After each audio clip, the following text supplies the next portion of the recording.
We continue now at the top of Daf 11b Mesechet Taanis. This is Taanis Daf 11b. The Gemara is continuing to ask, what's Rebbe Elazar's opinion when it comes to whether a person can voluntarily take a fast upon himself? So there was another statement where Rebbe Elazar said that a person should consider ki'ilu kadosh shari b'soch meyav, as if there's something holy within his stomach and his insides. In other words, the idea is it's holy, meaning he shouldn't be allowed to fast. As Rashi over here says, ki'ilu kol meyav kadosh, like his whole insides are holy.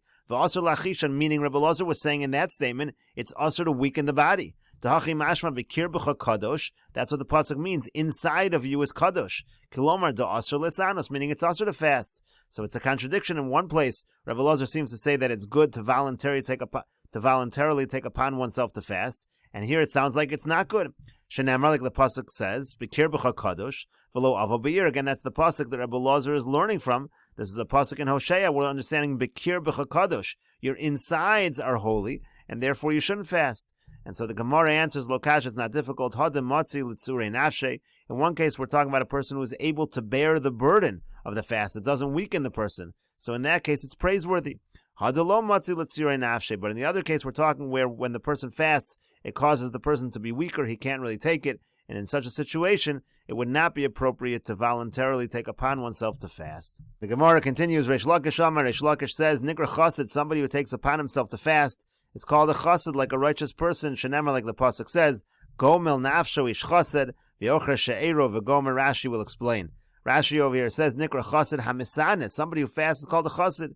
Tichsiv Gomel Nafsho Ish Chassid, meaning Ma'afresh Atzmo Mimaychol Umishta, means he separates himself from food and drink. Kimo B'yom Hi Gomel Etz Yitzchak. That's the idea that Yitzchak was weaned. It's talking about, let's say, a child stops nursing. So the same idea over here. That word Gomel indicates fasting, and again, that's considered praiseworthy. Mipimori, that's what Rashi heard from his Rebbe. Inami Gomel Lashon Tigmol Shemashlim Nafsho Lakono. It might be a language of Tigmol, meaning to give your soul over to your Creator. In other words, again, a situation where you're fasting, you're not taking care, so to speak, of the physical pleasures. Instead, you're giving yourself over for these spiritual matters. So that's considered praiseworthy. Va'ocher she'ero. What does it mean, ocher she'ero? That sounds like it's bad. That means hamisana u'machish b'saro. Let's say somebody fasts and he weakens himself, nikra achsar. So in that case, that's already negative. That's not going to be something that is good. And the Gemara continues, Amar Rav Sheshes says, Hi barbe Rav Yosef b'Taanit. If you have somebody, a student who fasts, leichol kalbo l'sheirusei. It might as well be that it should be looked at like that the dog ate his food. In other words, again, it's not really a good thing because such a person is not able to serve HaKadosh Baruch Hu properly. Rashi over here says, Sheirusei means su'udaso. It means to say his meal, kalbo leichol su'udaso. A dog should eat his meal. Well, meaning the fasting isn't helping him. He gets no credit for it. It's just like he fasted as if he had no food. It's as if a dog ate his food, and that's why he fasted. It's not something that he's going to get any credit for. And Rashi over here says, this is really from a later Gemara, but it applies here as well. The point is the person gets weak, and now he can't learn properly. That's why in this case, again, of the student who fasts, it's not a good thing. And the Gemara continues, Amar Rabbi Yirmiyah bar Abba. Rabbi Yirmiyah bar Abba says, Ein Taanis Tzibur beBavel ela Tisha B'av bilvad. The only fast in Bavel that's considered to be a public fast is going to be Tisha B'av. Rashi over here explains, Ein Taanis Tzibur beBavel le'inyan isurei chumrei Taanis. There are certain stringencies that are applied to public fasts as opposed to private fasts. Amar Rabbi Yirmiyah lemilse sheyunoag bo kein avelus, meaning you're actually as if you're mourning. Shayu ochlin miba'od yom. They would eat before it was day. Va'asurin b'ne'ilas hasandal ela Tisha B'av bilvad. You're not allowed to put on the shoes. In other words, when it comes to Tisha B'av, you have these ideas of mourning. So in those situations, you eat before it becomes night, while it's still daytime before the fast. And then once the fast actually starts, you have practices like a mourner, for example, not allowed to wear the shoes. So it only applies by Tisha B'av. But other than that, nothing is considered to be a Taanis Tzibur in Bavel. And the Gemara continues, V'yamar Rabbi Yirmiyah bar Abba Reish Lakish, and Rabbi Yirmiyah bar Abba says in the name of Reish Lakish, Ein Talmud Chacham Rashoy Leishe b'Taanis. The Talmud Chacham is not allowed to sit and fast. That was what Rashi was going on before, and the same idea as we said before, because that minimizes the amount of Melech HaShamayim, the amount of work, so to speak, on behalf of heaven that the person can do, because again, the person weakens himself. That's not appropriate for a Talmud Chacham. And the Gemara continues that the two dots, Ochlin v'shosim mishachashecha v'chulu, we said earlier that they would have a first set of fasts that they did on behalf of the rain. Let's say at a season where it wasn't raining. So it says that those kind of fasts, they would eat and they would drink while it was dark. In other words, the fast would only be during the daytime hours. And so the Gemara says, Amar Rabbi Zeira, Amar Rav Huna. Rabbi Zeira says in the name of Rav Huna, Yochid shekibol olav taanis. Let's say you have an individual who takes upon himself to fast. Afilu achal v'shasa kol halayla, even if he ate and drank the entire night before the fast, l'machar, the next day, hu mispalel tfilas taanis. That's considered his fast day, and he davens the tefillah of a fast day. And Rashi over here explains, Yochid shekibol olav taanis me'esmol, meaning the day before, he says that I'm going to fast tomorrow. I'm going to fast tomorrow. Even if he eats the entire night until dawn, the next day he's going to say the tfilas taanis, meaning he's going to say anenu, because the fast day really only is during the day. Eating the night before is irrelevant. He's accepted upon himself to fast during the day. This is therefore considered a fast day, and he says anenu. And the Gemara continues, lon betanisa. Now let's say after the fast, meaning after the day is over, he continues to fast into the night, so eino misbalel shel taanis. In that situation, he doesn't say anenu. Rashi over here says, lon betaniso ba'oso taanis shekibul olav, meaning that same fast that he accepted upon himself that he did during the daytime hours, shelo achal b'motzoi taniso, let's say he didn't eat after the taanis was over, v'lon koloso alayla l'shem taanis araboker, he went the whole night, and he fasted the entire night until the next morning. So then, l'mocher ein mispalel tfilas taanis. The next day he doesn't daven tfilas taanis, meaning eino yochel espal anenu kodem sheyochel. He can't daven anenu before he eats because he can't say, "Oh, I'm in the middle of fasting." Kedei lot says yidei chovas taanis shalayla. He'll say anenu, and it will be as if he did a real fast during the night. Afal pishu yom echad. Now, even though that's considered its own day, kedechsiv, like it says vayerev vayivoker yom echad. It says evening and morning. It's considered one day. So nevertheless, that's not considered part of his fast. The Gemara will explain all of this. Later on, the Gemara will explain what exactly does Rav Huna hold. Why can't he say anenu the next day? He's still in the middle of fasting. He continued his fast into the night. Why can't he say anenu? That's going to be explained in the Gemara. And so the Gemara now says, Amar Rav Yosef says, Rav Huna. What exactly does Rav Huna hold over here? One possibility is he holds, you can't take upon yourself to fast just for a few hours. Or maybe he holds it is possible to accept a fast for just some hours. But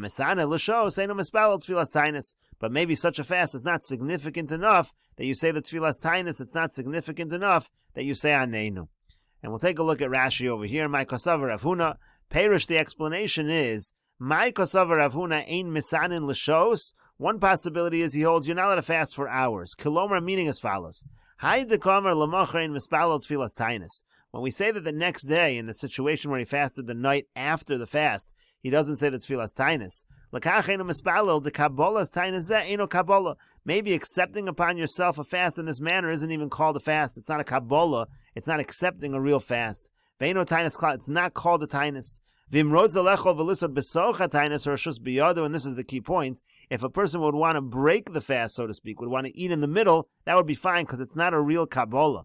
You're not allowed to accept the taanis just for a few hours. Let's say a person takes upon himself to fast just for some hours. That's not a real acceptance. And if he wants to break it, it's not a problem.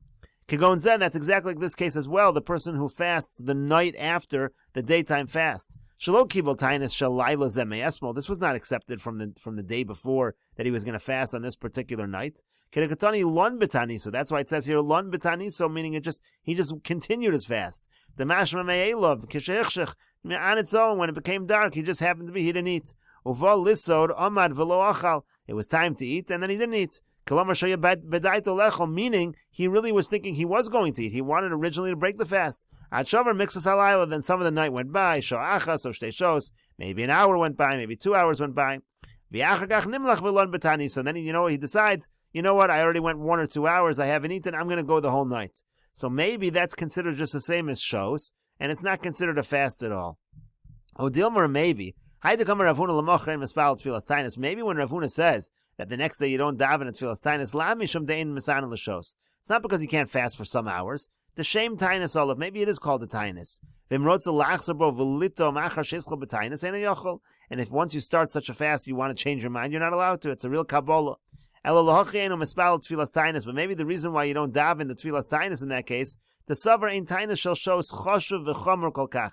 Such a fast, even though it's a real Kabbalah, you can't break it, but it's not important enough sheyitzarach l'spal olav anenu, that you'd have to daven anenu for such a fast. So those are the two possibilities Rav Yosef has in understanding Rav Huna's opinion. And so the Gemara continues, Amar le Abaye, so Abaye said to him, this is Abaye responding to Rav Yosef, Liolam kasavar Rav Huna, really Rav Huna holds misanin l'shos, that a person could accept upon himself to fast for some hours, and not only that, if you're misanin l'shos in a normal case, you actually do daven and you say anenu.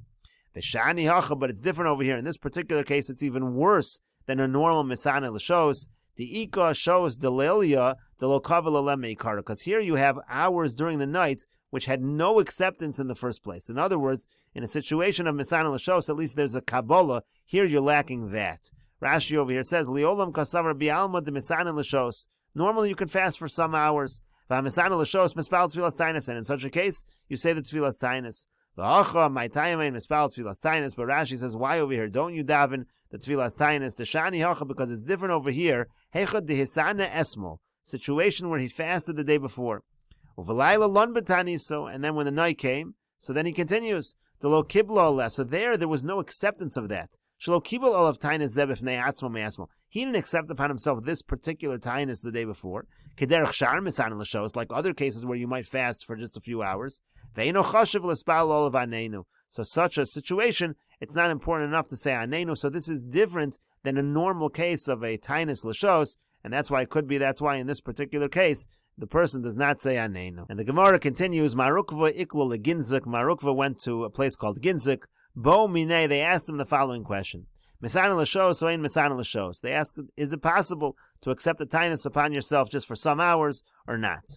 Lo have a biyade, he didn't have the answer. Kankanim shel nachem, they asked him another question. Let's say you have the kankanim shel nachem, these are the containers that hold the wine of the non-Jews. Asurin or mutarin. Are those going to be asur or are those going to be mutar? Lo have a biyade, he didn't have the answer to that as well. Rashi will explain.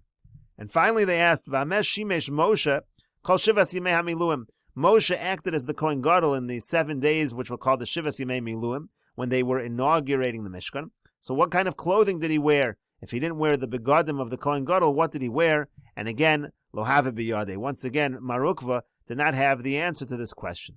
And Rashi over here explains, Marukva ikla leginza garsina, and it should be Marukva dilu Rabbi Akiva, lo haya mistapik lo hanach bai. So Rashi says we're talking about Marukva, not Rabbi Akiva. He didn't have a suffix about these questions. Also, when you have the language of the Gemara, rather the language of the Brisa, the language would be Ma'aseh Rabbi Akiva, but you don't have that kind of a language that we have over here. You don't have that with Rabbi Akiva in the Gemara. Rather, again, it's got to be Mar Ukva in this particular story. So then it said, Kankanim shel cheresh shemachnisin ben yayin l'kiyim asur l'shtamish ben. Again, you have these kankanim. Rashi says these were like clay barrels or clay jugs that held the wine, and that's where they would store the wine. So they wanted to know, is that going to be mutter? And finally, Bamesh Shimesh Moshe, in other words, the containers, are they going to be mutter? And also, what did Moshe Rabbeinu, what clothing did he wear when he served as the Kohen Gadol?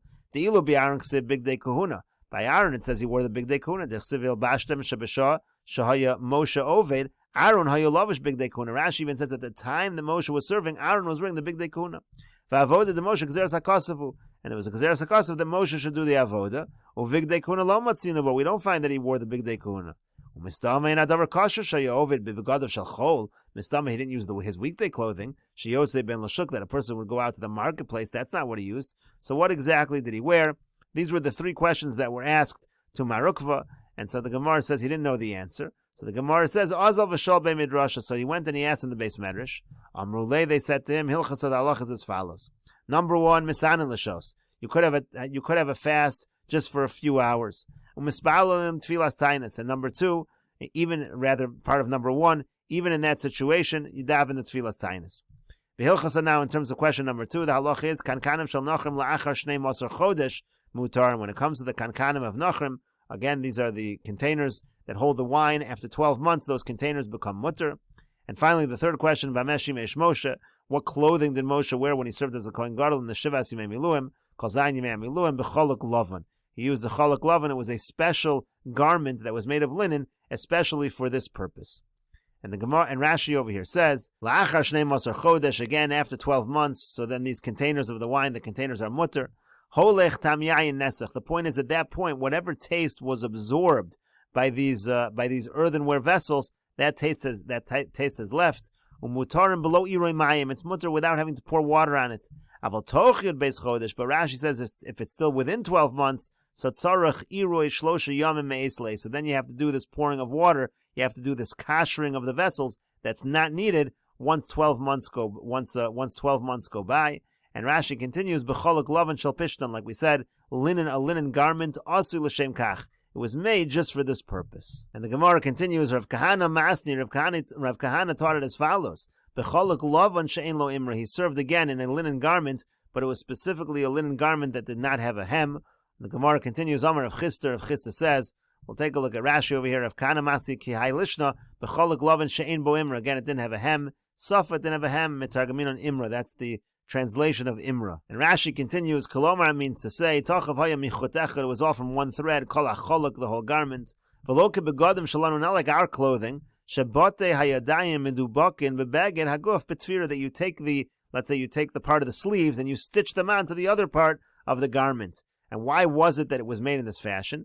Kadei shelo yachshadu, Rashi says the reason why they made it in this fashion was this way there would be no suspicion against Moshe Rabbeinu. Shema ba'osa safa, because if it had a hem, there would be a suspicion that maybe he used the hem, hotzi mos hakodesh, to steal money that belonged to the Beis Hamikdash, to the Mishkan. Mishum shenemar v'yisam nikiyah me'Hashem u'Yisrael. That's learned from a pasuk that we have to be innocent from Hashem, but also from Klal Yisrael, meaning a person has to act in a way where there won't even be a suspicion from other people against him. And we'll continue with this discussion in the next video on Daf Yud Beis Amud Aleph.